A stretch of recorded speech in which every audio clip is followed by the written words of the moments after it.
Amen. Praise the Lord. Palapakan natin muli ang ating Panginoon. Hallelujah. Praise God. Praise God. So tayo po ay dadako ngayon sa salita po ng ating Panginoon. Salamat po at kabasa lamang. Ayan. Praise God. God bless us with this word, with this message. So ito po ang mensahe ng ating Panginoon para sa ating lahat. Ngayong umagang ito mga kapatid, handa na po ba tayong makinig muli? Amen. Hallelujah. Sino dito ang nangangailangan ng, minsan sa paglalakbay natin, nangangailangan tayo ng direksyon? Diba? Minsan kapag hindi natin alam yung pupuntahan natin, minsan nagtatanong tayo. Diba? Para makarating tayo doon sa ating patutunguhan. Kung tayo naman ay nasa sasakyan, kung tayo ay nagmumotor o na-experience mong magmotor, maglakbay, di ba gagamit tayo ng GPS, di ba? May mga ganong tawag niyan, pwede nating magamit para makarating tayo sa ating patutunguhan. Pero tayo po bilang isang mananampalataya, ang Diyos ang tangi nating gabay sa buhay. Amen? Dito po sa aral na itong mga kapatid, alalay bakit napaka-importante na si Lord ang mag-direct sa buhay natin. Kasi napakahirap na walang nagda-direct sa buhay natin. Amen?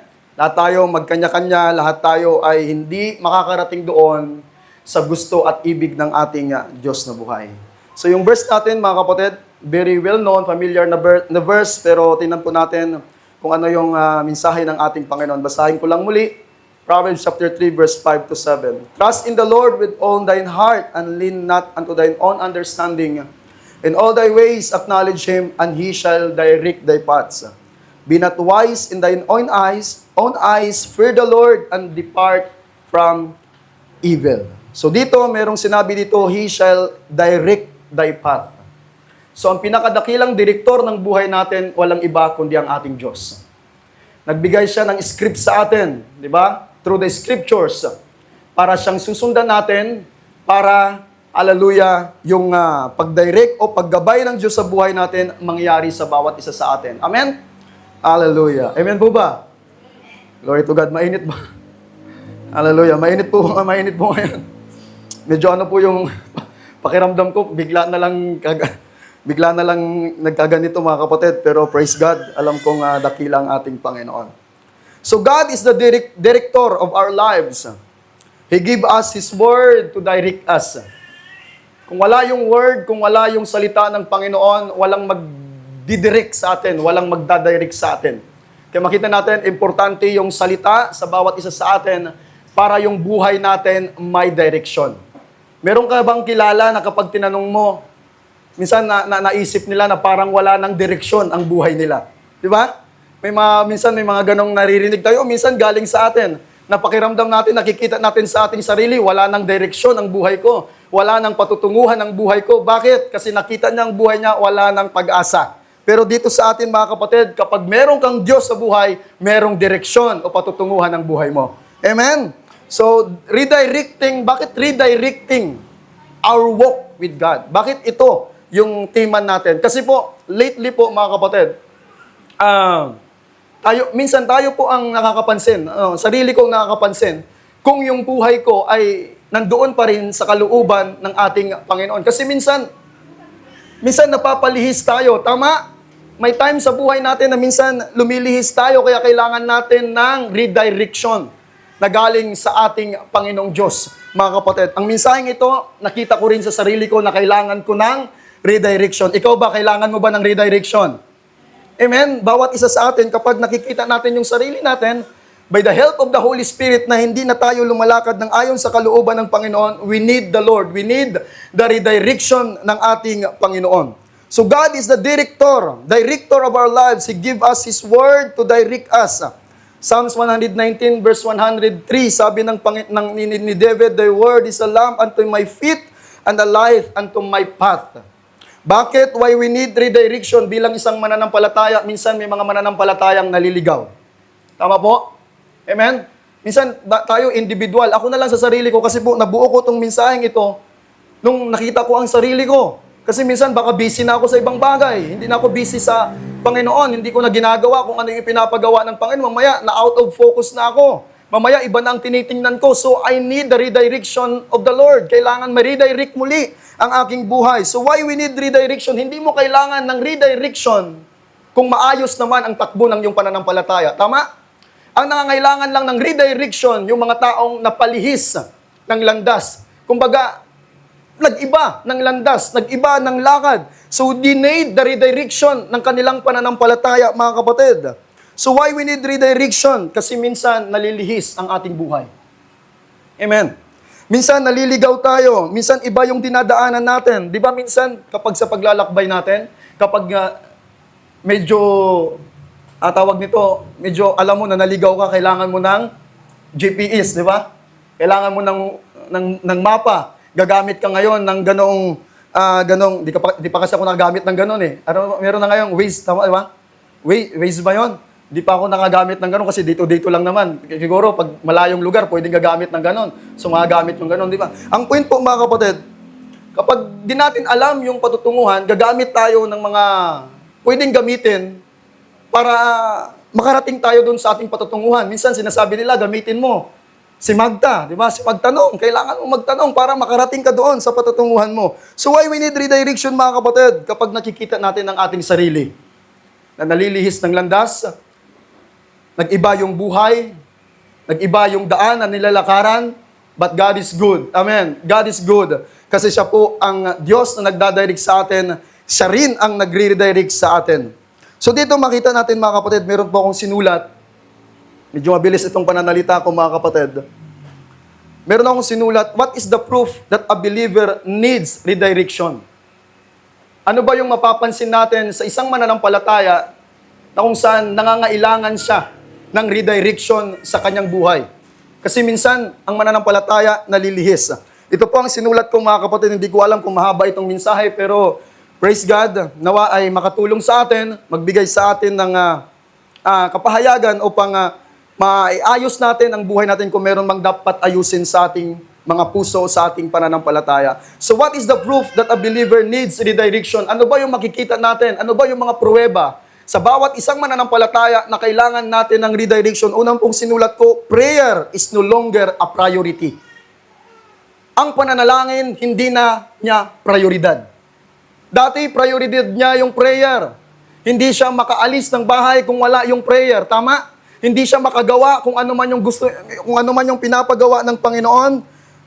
Dati nagpe-pray muna siya, nagsasanggunin muna siya sa Panginoon, pero dumating sa tagpo, sa moment ng kanyang buhay na hindi na siya nagpe-pray na lang siya kapag may problema.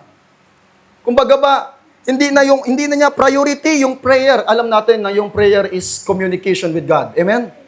Ito po yung tuloy-tuloy na pakikipag-communicate natin sa ating Panginoon. Tayo kasing tao, kapag may problema, saka lang tumatawag sa Diyos. Doon nga po sa aming Bible study, doon sa vulcanizing shop, na kung saan napasadahan din po ito, na kung saan maraming tao, kasi po napag-usapan namin doon, paano ba makita na ang tao may totoong relasyon na sa Panginoon. Ginagawa niyang priority ang pananalangin. Kasi tingnan nyo, itong lately lang sa Mindanao, di ba? Nung nagkaroon ng lindol, ang mga video puro, Lord, Lord, Lord. Puro Lord, Lord. Kasi given sa tao, kapag may problema, tsaka lang nakakatawag sa Panginoon. Pero sa atin bilang isang mananampalataya, ang pananalangin ay pakikipag-usap natin. Kumbaga po, way of communication natin sa Panginoon, yung genuine na pakikipag-usap, gusto mo siyang maranasan, gusto mo siyang ma-experience, gusto mo siyang makasama. Hindi lang sa panahon na meron tayong pangangailangan materially, financially, kundi kahit wala kang kailangan, gusto mong makipag-usap sa Panginoon. Amen? Yun po, mga kapatid, sa akin personal, na kapag dating sa prayer, hindi lang yung kapag may problema o may pangangailangan, kundi nananalangin ka dahil gusto mong makasama, maranasan ang presensya ng ating Panginoon. Pumalakpak nga po yung mga gustong makaranas sa presensya ng ating Panginoon. So yung una kong sinulat, prayer is no longer a priority. Yung prayer, hindi na niya priority. Hindi na niya sinisik si Lord. Hindi na niya inuuna ang Panginoon. Iba na ang nauuna. Kaya dito rin po, meron din po ako ditong naisulat din dito, mga kapatid, na hindi na nauuna yung mga spiritual na bagay. Kasi bakit? Busy na siya sa mga material. Yung isipan niya, punong-puno na ng mga bagay na makamundo. Kaya prayer is no longer a priority. So the proof that a believer needs redirection Kasi importante ang prayer. Amen? Sinong naniniwala na mahalaga po ang pananalangin? Kahit sa individual natin, importante yon. Amen? Importante ang pananalangin. Kasi ako rin po, personal, nung nabisin na sa ibang bagay, parang yung prayer mo ay hindi na malalim. Yung prayer ko hindi na malalim. Okay na lang na thank you Lord na lang. Wala na yung deep talaga na tinatawag na prayer. Amen? Yung pakikipagniig sa presensya ng Panginoon. So prayer is no longer a priority. Ang isang mananampalataya na nangangailangan ng redirection sa kanyang buhay, makikita natin na yung pananalangin hindi na niya prioridad. Hindi na priority, hindi gaya ng dati na kahit walang problema, sa puso niya, uhaw siya sa presensya ng Panginoon. Sa puso niya, gusto niyang ma-experience ang kabutihan ng Panginoon, yung glory by the power of the Holy Spirit. Kaya naman nagpe-pray siya. Kaya sabi ni David, Psalms 42, ang kaluluwa ko'y parang usa na tumatakbong pahingal sa isang batis. Ganun, O Diyos, ang aking kaluluwa sa iyo. Amen? Kapag ang tao ay uhaw sa presensya ng Panginoon, ang prayer niya, yung prayer life niya, yung pakikipag-usap niya sa Panginoon, hindi lang by occasion, hindi lang kapag may problema, hindi lang kapag may karamdaman, hindi lang kapag may kabigatan, kahit sa anumang sitwasyon ng ating buhay. Amen? Agree po ba kayo sa akin, mga kapatid? Kasi sabi ng Bible, pray without ceasing. And in everything, give thanks to the Lord. In everything, give thanks to the Lord through prayer. So prayer is no longer a priority. Sa isang mananampalataya, kailangan na niyang redirection sa buhay. Kasi dati mapanalanginin. Pero bakit anong nangyayari? Bakit kaya? Na hindi na niya priority yung prayer, wala na siyang, sa individual niya, wala na siyang pananalangin, wala na siyang pagkikipag-usap. Anong nangyayari? So we need, ang taong yon kailangan ng redirection. Kailangan niyang muling ma-redirect sa tamang landas, sa tamang pamamaraan. So prayer is no longer a priority. Then pangalawa, mga kapatid, temporal things are more important than eternal things. Ang taong nangangailangan ng redirection sa kanyang buhay, mas mahalaga na sa kanya ang mga bagay sa mundo. Na isasantabi niya yung mga eternal na bagay. Iniiwan niya yung mga eternal na bagay na magdadala sa kanya sa buhay na walang hanggan. Sinong naniniwala ng patutunguhan natin langit? Amen. Alam natin, ilang pieces na rin po yan. Siguro, reminder na lang ito sa atin, re-refresh na lang ito sa atin ng Panginoon. Kasi nabuo ko po ang mensaheng ito sa aking, based on my experience, based po sa aking nararanasan, mga kapatid. Amen. Kaya minsan nakakabuo ng mensahe sa kapag nakikita mo yung sarili mo, mga kapatid. So, temporal things are more important than eternal things. Minsan nga, merong araw na nag-usap kami ni Sister MJ. Tinawag ako ng Panginoon para magpastor. Hindi ako tinawag ng Panginoon para mag-business. Amen? Magkaiba. Kasi, kapag ang calling ko ay mag-business, maisasantabi ko yung pagkatawag sa akin ng Panginoon na tinawag ako para mangaral. Okay na may business pero hindi yan yung priority ko. Ginagamit yung business para sa paghayo sa salita ng Panginoon. Kasi minsan ginagamit din ng Panginoon yan to support the ministry of our Lord Jesus Christ. Amen po ba? Agree po ba kayo sa akin? Amen? So temporal things are more important than eternal things. Mas mahalaga na sa isang mananampalataya na ito yung mga bagay sa mundo na ipagpapalit niya yung mga bagay na magdadala sa kanya sa buhay na walang hanggan. Amen? Na ichichipuera niya. Nagkakauna na. Na isasantabi na lang. Hindi na lang ichipuera. Na isasantabi niya yung mga bagay na mahalaga, yung mga bagay na nakakapagpalago ng kanyang pananampalataya, yung mga bagay na mas lalo pa sanang lumaki, yung pag-ibig niya sa Panginoon, na ipagpapalit niya yon para lang sa mga bagay na makamundo. Tandaan natin, sabi ng Bible, lahat ng bagay dito sa mundo lumilipas. Ngayon, kung dito tayo nag-focus, dito tayo mas pahalagahan natin, kawawa po ang ating mga kaluluwa. So, temporal things are more important than eternal things. Pangatlo po, ito na po, soul winning has become optional. That should be intentional.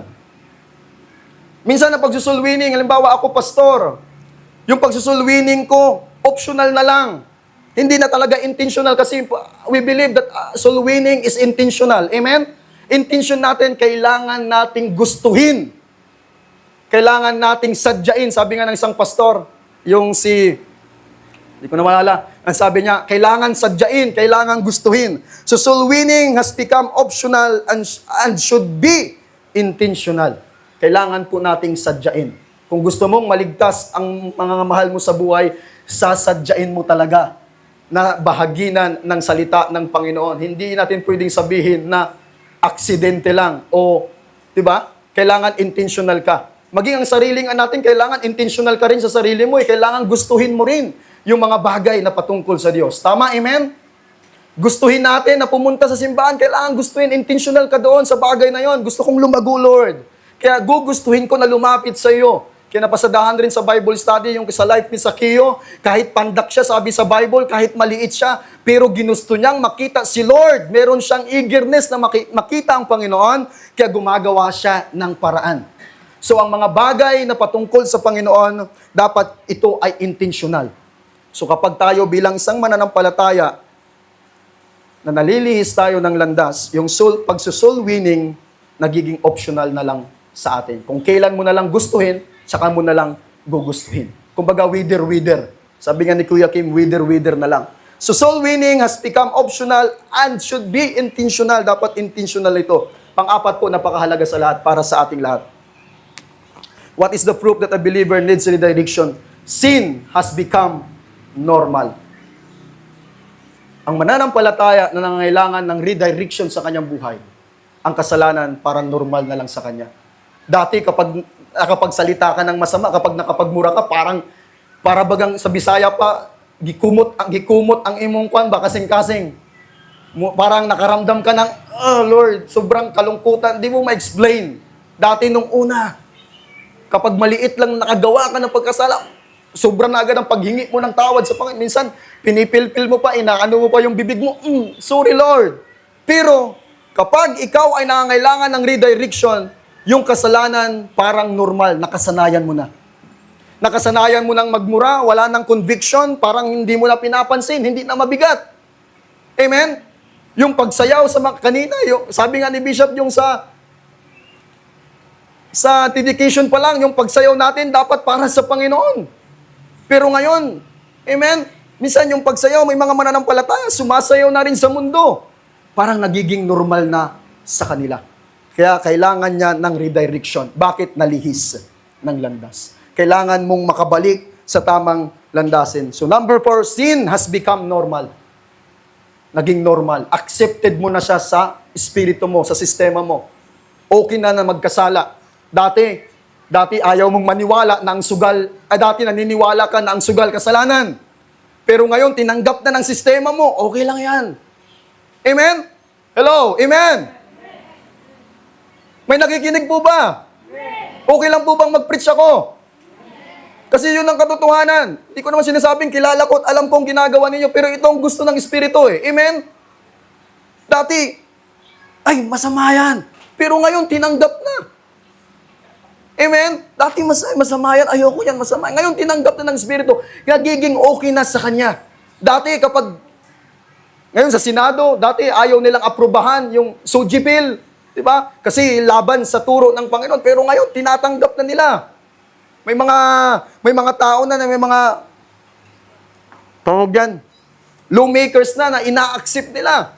Parang gusto na lang maging normal na lang yung mga ganitong pangyayari. Pero noon, kinamumuhian mo. Pero ngayon, tinatanggap na. So sin has become normal.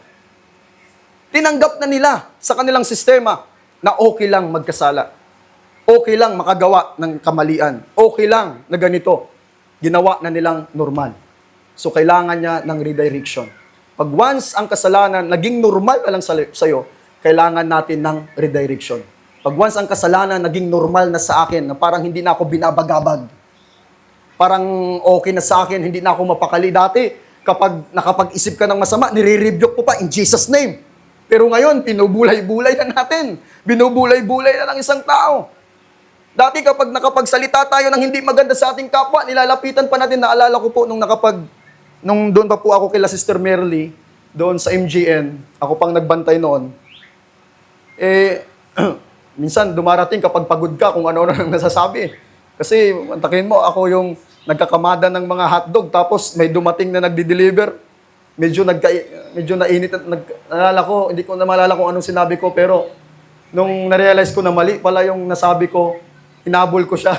Sabi ko, Brad, pasensya na, pagod lang. Sorry ginanon ko. So, kita natin mga kapatid, sin has become normal.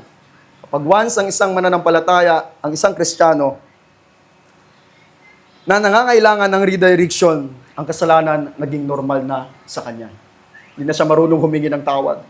Minsan, hinahayaan na lang natin na lumipas, alam mong nakagawa ka ng pagkakasala sa Panginoon. Amen? May mga ganong tagpo sa ating buhay, mga kapatid. So, how God redirect our lives? Una, yun yung proof ng isang mananampalataya na mapapansin natin, sa buhay ko, na kailangan ko pala ng redirection. Ngayon, how God redirect our lives? Paano naman tayo i-redirect ng ating Diyos? Paano naman tayo muling dalhin ng Panginoon sa tamang landasin na dapat po nating daanan? Tayo po bilang isang magulang, kapag yung anak natin may nagawang kasalanan o may nagawang pagkakamali, hindi po ba't dinidisiplina natin? Amen? Walang magulang na nakita mong masama na ngayong ginagawa, tinutolerate mo pa. Halimbawa tayo, si Sterele, nakita niya yung anak niya na iba na yung ginagawa. Di ba minsan nakakapagsalita tayo, tama po, bilang isang magulang. Napapangaralan natin sila na wag ganito, ganyan. Kasi ayaw mo na mapahamak o mapariwara yung anak mo, anak natin. So ang ating Panginoon, ginagamit niya yung pagdidisiplina. Ginagamit ng Diyos ang pagdidisiplina para tayo ay ma-redirect. Maitama ang ating buhay according to Hebrew chapter 12 verse 5 to 11. Basahin nyo na lang po. Alam na natin yung verse na gano'n na patungkol sa pagdidisiplina. Ang sabi niya doon, meron bang natutuwa na kapag siya'y dinidisiplina? Hindi ba walang natutuwa? Nalulungkot, nalulumbay. Pero alam niya na ito'y sa ikakabuti niya. So ganun din po ang ating Panginoon. So how God redirect our lives through discipline. Kailangan nating madisiplina. Kaya minsan may mga pangit na nangyayari sa atin para ayusin yung buhay natin. Kaya minsan dumating sa akin na may karamdaman ako, Lord, ano bang nagawa ko? Baka mamaya meron akong hindi magandang nagawa. Baka mamaya, bakit may ganito? So, we need to check our life, mga kapatid. Baka yun pala ay pagdidisiplina na ng ating Panginoon kasi nalilihis tayo ng landas. Kailangan nating maitama. So ang una, how God to redirect our lives through discipline. Siya mismo ang magdidisiplina sa atin dahil anak tayo ng Diyos. Amen? Pag may dirong disiplina, sabi nga, wag nating ikalungkot. Ikatuwa pala natin yung kasi yan po pala, sabi nga nung aral pa ni Bishop, na yun pala ay basihan, patunay na tayo po ay mga anak ng Diyos. Hindi tayo anak sa labas. Kung anak tayo sa labas, nababayaan na tayo ng ating Panginoon. Kaya minsan pala, kapag nag-experience tayo ng parang hindi maganda sa atin, yun pala minsan ay pagdidisiplina ng ating Panginoon. Tinutuwid tayo, tinatama tayo, mamaya, iba na yung pag-uugali mo, yung trato mo sa kapwa mo, iba na yung takbo ng buhay mo, iba na ginagawa mo. So you need discipline. Kailangan mong madisiplina. Tulad ng kwento ni Jonah. Di ba? Sinong nakakakilala kay Jonah? Si Jonah. Tinawag ng Panginoon, Jonah, pumunta ka sa Ninive para ipangaral mong salita. Pero anong ginawa ni Jonah? Anong ginawa ni Jonah? Pumunta sa barko. Yung barko papuntang Tarsis. Hindi niya ginawa kung anong ipinapagawa ng Panginoon. Ngayon, anong nangyari sa barko? Ang sabi doon, sa Book of Jonah, nagpadala ang Diyos ng bagyo. Di ba? Kaya minsan may mga bagyo sa buhay natin bilang pagdidisiplina ng Panginoon. Mamaya kasi mayroong pinapagawa si Lord, hindi mo ginagawa. Amen? Kasi Jonah, mayroong pinagawa si Lord sa kanya, hindi niya sinunod. Hindi niya ginawa. Bagkos pumunta siya sa ibang lugar, ibang direction ang pupuntahan niya. Papuntang Ninive ang gusto ni Lord, ang gusto ni Jonah, papuntang Tarsis. Magkaibang daan. Kaya ang nangyari para si Jonah, sumunod lang sa kalooban ng Diyos, nagpadala siya ng bagyo. Kasi yung mga kasama sa barko, ano nangyayari sa atin? Dali kayo, palabunutan na yung tawag yata doon. Hindi natin kung sinong may dala sa atin ng ganito, bakit nangyari sa atin ito? Di ba? Dumating sa tagpo na, dahil pala kay Jonah, kung bakit nagkaroon. So, ang nangyari, sa madaling salita mga kapatid, nung dumating yung bagyo, unod sa kanilang buhay, yun ang tumulak kay Jonah para gawin pa rin yung ipinapagawa ng Panginoon. Kasi tinapon siya sa dagat, kinain ng malaking isda, at binuga doon sa Ninibe para lang magawa ang kalooban ng ating Panginoon. Amen? Ganun po minsan mga kapatid, pakita natin, merong mga bagay na nangyayari sa ating buhay, hindi para parusahan tayo, kundi para disiplinahin tayo para gawin kung ano yung gusto at kalooban ng Diyos sa buhay natin. Amen? May mga pangit na nangyayari sa buhay natin, hindi para questionin ang Diyos, kundi questionin ang sarili natin. Lord, ako pa ba'y lumalakad sa kalooban mo? Ito ba'y pagtatama mo? Ito ba'y pagtutuwid mo? Ito ba'y pagdidisiplina mo?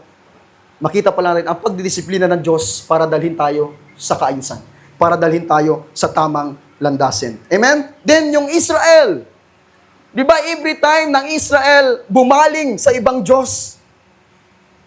Kasi ang kinikilala ng Bible na totoong Diyos, ang Diyos ng Israel, siya lang ang dapat sambahin. Amen po ba? Pero every time ng Israel bumaling sa ibang Diyos sa samba, tinan nyo, natatalo sila. Merong nangyayaring hindi maganda sa kanila. Amen? Kaya minsan pinapahintulutan ng Panginoon yun para itama ang kanyang mga anak. Itama at iayos ang kanyang mga lingkod. Amen? Hallelujah. Praise be the name of Jesus. Hallelujah. Psalms 23 verse 4, Yet though I walk through the valley of the shadow of death, I will fear no evil, for thou art with me. Thy rod and thy staff, they comfort me. Alam niyo yung staff? Yung parang ganon? Yung tulad ng isang magpapastol na kapag meron kang alagang tupa, yung tungkod niya na may nakaganon, nakausli na parang letter, basta ganon. Ang ginagawa niya, pinangkakawit niya po yun sa mga tupang gustong lumihis. Hinihila po niya yung tinataga niya dito sa lieg para hilain. So sabi ni David, Yeah, though I walk through the valley of the shadow of death, I will fear no evil, for thou art with me. Thy rod and thy staff, they comfort me. Nagiging comfort pala kapag tayo po ay, ano yung tawag dyan, tinatama ng Panginoon. Nagiging comfort pala yun sa isang mananampalataya. Amen. So yun po yun, pinakauna, how God redirect our lives through discipline. Pangalawa, through His servants. Sa pamagitan ng mga nangangaral. Hindi tayo maitatama, hindi natin maiayos muli ang ating buhay kung walang lingkod ng Panginoon na nagpapahayag sa atin. Amen? Tulad nangyari kay David, hindi niya malaman na siya pa yung nagkasala, pero ginamit si Prophet Nathan para ipaalam sa kanya nagkasala siya. So, lahat ng ito para ma-redirect yung buhay natin through the servants of the living God. Kaya kailangan natin yung mga lingkod ng ating Panginoon. Kung ako'y nagkakasala, kung ako'y nagkakamali, merong lingkod ng Panginoon dyan si Bishop para itama rin ako. Amen? Bawat isa sa atin, kailangan natin, mga kapatid. Kaya iyan ay nagkakalakip according to Ephesians chapter 4, verse 11. Diba? Si Lord, nagkaloob ng mga kaloob, prophets, apostle prophets, evangelist, pastors, teacher, para sa ikakalago at ikakatibay ng mga mananampalataya. So ipinadala ng Panginoon ang kanyang mga lingkod para salitain ang kanyang salita, para i-redirect ang buhay ng isang taong nalihis ng landas. Then, pangatlo, sa pamagitan ng Espiritu Santo ng Diyos. Minsan, direct si Lord na nakikipag-usap sa atin. Amen? Direct si Lord nakikipag-usap sa atin. Kasi nasa atin siya, nasa puso natin siya. Kaya nung testimony ni Brother John Ray po doon sa simbahay po natin kahapon, may bumubulong sa kanya, di ba? Amen? Brother John Ray, may bumubulong sa kanya, tinutulungan siya ng Espiritu ng Panginoon. Kung ano yung dapat niyang gawin, kung ano yung salita na dapat niyang pakinggan. Through the Holy Spirit. Minsan nalilihis, yan, buhay na testimonya, si Brother John Ray din, na kung saan minsan nalihis. Kaya nangailangan ng redirection ang kanyang buhay. Palakpakan po natin ang ating Panginoong Diyos. Hallelujah! Now, how to allow God to redirect our lives. Paano natin papahintulutan ang Diyos na itama o iayos ang ating buhay? Hebrews chapter 3 verse 7 to 8. If ye will hear His voice, harden not your heart. Kapag marinig ninyo ang tinig ng Panginoon, huwag ninyong papagmatigasin. So una, how to allow God to redirect our lives? Don't harden your heart. Huwag nating papagmatigasin ang ating puso. Kahit nakarinig ka na ng salita, nire-resist mo pa rin. Nire-resist pa rin natin. Hindi natin tinatanggap sa ating sistema. Hindi mo alam na yung word pala na yon, nire-redirect pala, inaayos pala ng Diyos ang buhay mo, pero dahil ang puso mo'y pinagmamatigas mo, paano ka maaayos ng Panginoon? Amen? Paano tayo matatama ng Diyos? Paano tayo mariredirect ng ating Panginoon kung ang puso natin mismo ay pinagmamatigas natin according to Hebrews chapter 3 verse 7 to 8? If ye will hear His voice. Kung marinig ninyo ang tinig ng Diyos, huwag din niyong papagmatigasin ang inyong puso. Pwede pala natin papagmatigasin ang puso natin. Kahit nakarinig na tayo, tulad ngayon, di ba? Kahit nakarinig na tayo ng preaching ng aral, pero ayaw mong i-accept. Ayaw mong paniwalaan, nire-resist mo. So, ang ibig sabihin pala doon, pinagmamatigas natin ang ating puso. Then, pangalawa mga kapatid, how to allow God to redirect our lives? Through repentance. Napaka-importante, napakahalaga. Greek word for repentance in the New Testament is metanoia. Which means to change wrong mind. Pagbabago ng pag-iisip. Kasi, kapag nabago ang isip, magbabago rin ang takbo ng pamumuhay. Kaya kita nyo, merong isang mananampalataya, lalo na sa Israel, ang sigaw ng Panginoon, repent! Repent! Repent! Kasi po, nalihis sila ng landas, naligaw sila. Kaya sabi ni Jesus na parito ko para sa mga nawawala. Kasi sila po ay nawawala tulad sa life ni Zaccheo, nang sabi ni Lord, na parito ako para sa mga nawawala. Amen? So repentance mga kapatid, ibig sabihin, pagbabago ng pag-iisip. So paano tayo ma-redirect ng ating Panginoon kung hindi tayo mag-repent? Kung hindi natin nahahayaan ang salita ng Diyos na baguhin yung isipan natin. Alam natin na kapag nabago ang isip natin, magbabago rin ang takbo ng buhay natin. Amen? Kaya without the renewing, without changing our mind, walang pagbabago ng pamumuhay. Hallelujah! Praise be the name of Jesus. 11:11 pa lang pero patapos na ako. Ang bilis ko ano? Hallelujah. Glory to God. So don't harden your heart. Then pangalawa, repentance. Yan. Then pangatlo, mga kapatid, according to Colossians chapter 3 verse 1, set your mind on things above. Diba? Sabi nga ni Pastor Tony, di ko makalimutan yung minsan yung mga example kasi siya tumatatak sa atin eh. Di ba yung relo kapag mali yung oras sinisit natin, may kapangyarihan tayong isit ang oras.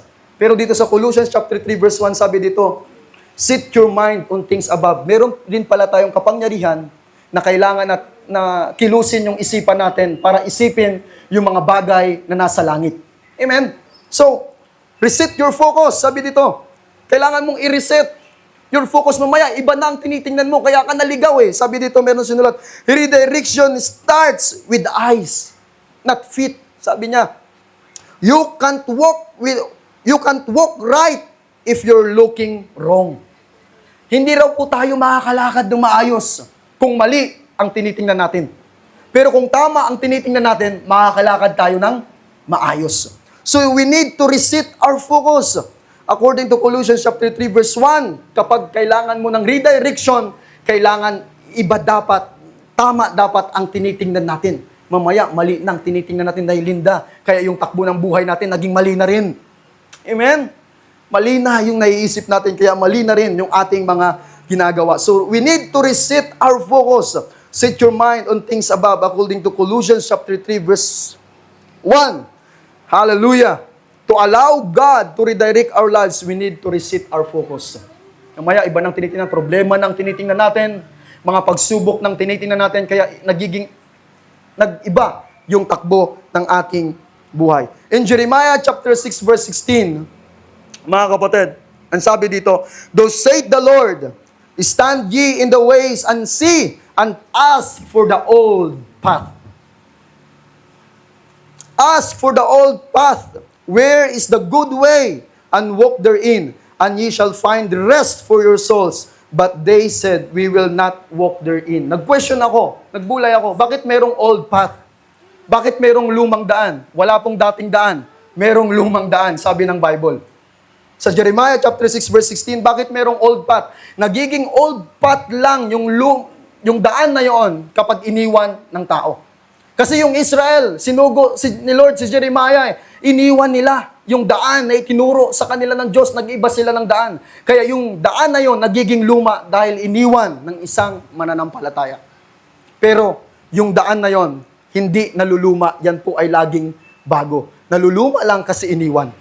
Naging luma, kumbaga yung dating daan na dapat niyang nilakaran. Kaya sabi ng Jeremiah chapter 6 verse 16, "Thus saith the Lord, stand ye in the ways and see and ask for the old path.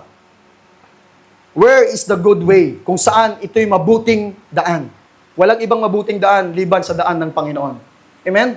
Matthew chapter 7 verse 13 to 14, malawak ang daan patungo sa kapahamakan at marami ang nagsisilakad doon. Pero ang daan ng Panginoon napakabuti para sa atin. Kung meron man tayong daan na dapat lakaran, yun ang daan ng ating Panginoon. Kaya kung sa sarili po natin, mga kapatid, ay medyo nalilihis yung buhay natin, yung pananampalataya natin, yung focus natin, yung damdamin natin, hindi pa huli para sa atin. Kasi meron tayong Diyos na gumagabay sa atin. May conclusion na agad. Wala pang 11:30, mga kapatid. Isaiah chapter 30 verse 21. "And thine ears shall hear a word behind thee, saying, This is the way, walk ye in it. When you turn to the right hand, and when you turn to the left." Ang sabi ng Panginoon, makakarinig kayo, ang inyong tingay makakarinig, na ang sabi, ito ang daan, lakaran ninyo. And I believe the Holy Spirit is in us. Sometimes lilihis tayo, pero merong espiritu na nagtutuwid sa atin.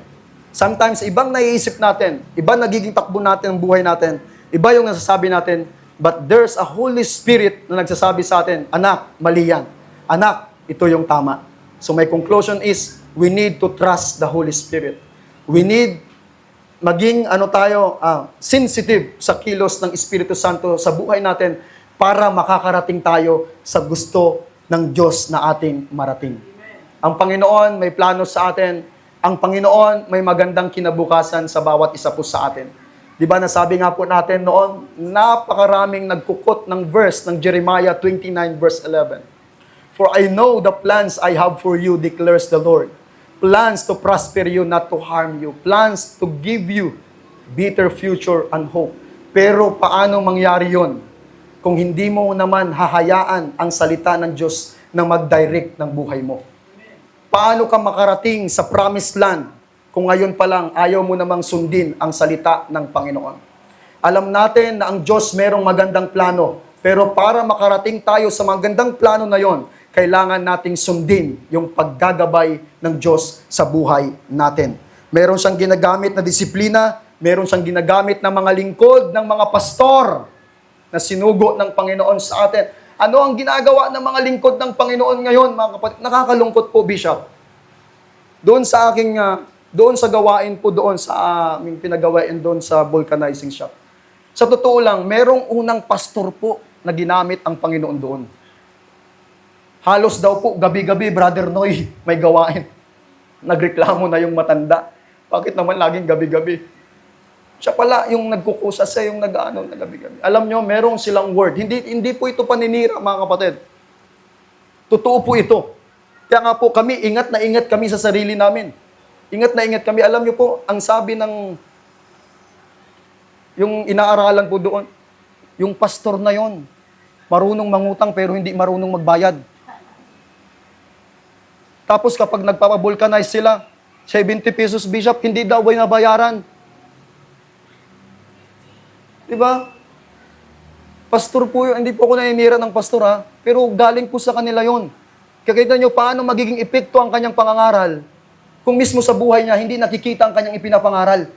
Diba? Napakasarap niyang, makapaganda niyang mag-share. Hindi po ito paninira. Galing po ito sa kanya. Maging malinaw lang mamaya. Baka hindi naman nila alam Hindi natin alam. Kita nyo po, napakatagal pong nagawain nila doon. Pero purihin po ang Panginoon. Nasabi niya sa atin, pero kayo po, iba kayo.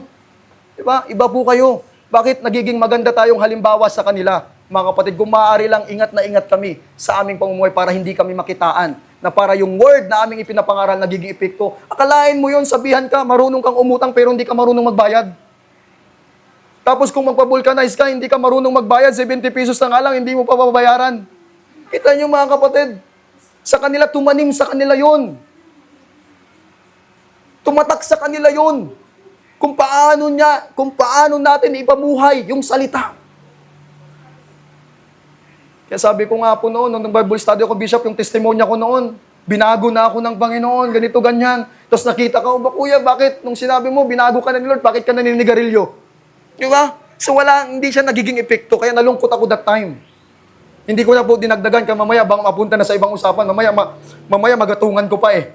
Kaya nag-iingat din ako sa sarili ko, mamaya madagdagan ko. Sa kanila po galing. So, nakakalungkot mga kapatid, yung ganong salita na galing doon sa mga inaaralan po natin. Nasabi nila, bakit yung pastor na yon? Ganito, ganyan. So mga kapatid, bahala ng Panginoon sa kanila. Pero sa atin, kailangan mag-ingat natin. Mag-ingat natin. I believe tinuturoan naman, yun naman tinuturo sa atin ng Panginoon eh. Amen? Palapakan po natin ang ating Diyos. So sa atin, we have the Holy Spirit. May mga lingkod ang Panginoon para turuan tayo. Tingnan nyo, kung wala yung mga lingkod ng Panginoon, paano natin malalaman, Brother Noy, na kailangan pala natin ang gabay ng Diyos? Siguro, kanya-kanya tayo, pariwara. Yung iba sa atin, nakulong, nakabilanggo, nanatili sa bilangguan. Yung iba siguro, namatay na sa sobrang lulong, sa anumang iba't ibang uring bisyo. Bakit? Kasi wala silang salita na napakinggan. Amen? Yeah, we need the servants of the Lord. Kailangan natin yung mga lingkod ng Panginoon. Bawat isa sa atin. Ako nga po, nagpapasalamat ako sa Panginoon na patuloy tayong ginagamit ng Panginoon. Kaya nga po yung aral na ito parang na-ignite muli yung apoy. Muling na-refresh sa akin kung ano yung pagkatawag sa akin ng Diyos. Minsan nagkanoon kami, tinawag ako ng Panginoon para mangaral. Hindi ako tinawag ng Panginoon para mag-business habang buhay. Kasi mamaya doon na ako, nakatali na ako sa business, nakakalimutan ko na yung kalooban ng Panginoon.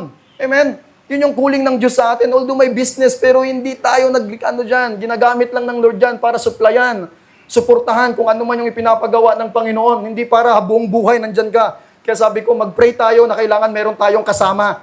Lalo na ngayon, buntis ka. Sino na ako, mahirapan ako kako.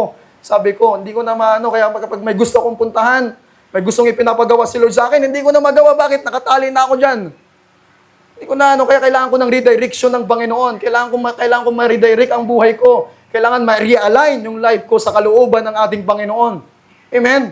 Although may business, pero hindi yan dapat maging hadlang para hindi mo magawa ang kalooban ng Diyos. Dapat yan ang tutulong sa'yo para magawa ang kalooban ng Diyos. Hindi hadlang, kundi tulong para magawa ang kalooban ng Panginoon. Hahayo ka, mangaral ka, mag-evangelism, tapos naiisip mo, walang repolyo. Ako walang umbok. Ako, ang karne darating, sinong mag-ano ng preso? Wala na yung isipan. Kaya sabi ko, Lord, kailangan namin ng isang kasama. Amen. Sabi ko, huwag kang manghinayang sa isasahod. Ang importante, hindi naman tayo pababayaan ng Panginoon. Ang importante, magawa natin kung ano yung pinapagawa ng Diyos. Kami pong pastor, ako po, ito po bilang totoo mga kapatid. Kami ng mga lingkod na tinawag ng Panginoon. Hindi ko tinataas yung office po namin, kundi kung ano yung damdamin ng Panginoon. Kapag hindi namin magawa ang ipinapagawa, lalo na pag sulwining pagpapangaral, napakalungkot ng damdamin. Opo, kahit anong salapi, pera na sa amin, napakalungkot. Walang satisfaction. Kulang ang buhay. Hanggat hindi mo nagagawa yung ipinapagawa, yun po ang calling namin. Lahat naman tayo may kanya-kanyang calling. Kung ang calling mo ay pagbibigay, kapag hindi mo magawa yung pagbibigay, malungkot ka. Diba? Kapag ang calling mo ay tumulong, kapag hindi mo nagawa yun, malungkot ka. Kami naman, kapag hindi namin magawa na humayo, mangaral ng salita ng Panginoon, magpastor, maglingkod, malungkot kami. Hindi kami masaya. Kahit maraming pera, maraming mga material na bagay, masaya, malungkot pa rin kami hindi masaya. Bakit? Kasi hindi namin nagawa ang ipinapagawa ng Panginoon. Kaya sabi ko, masaya kami kapag merong kaluluwang magpaanyaya, Pastor, mangaral po kayo sa amin, makikinig kami. Yun po ang kasiyahan namin, mga kapatid. Amen? Palapakan po natin ang ating Panginoon. So yun po yung aral that we need the redirection kung tayo man ay nalilihis. Kung iba na yung focus natin, iba na yung naging priority natin sa buhay, hindi na yung kaharian ng Diyos, hindi na si Lord. So we need redirection. Amen. Sa Diyos po ang kapurihan. Bishop, ibigay ko na po.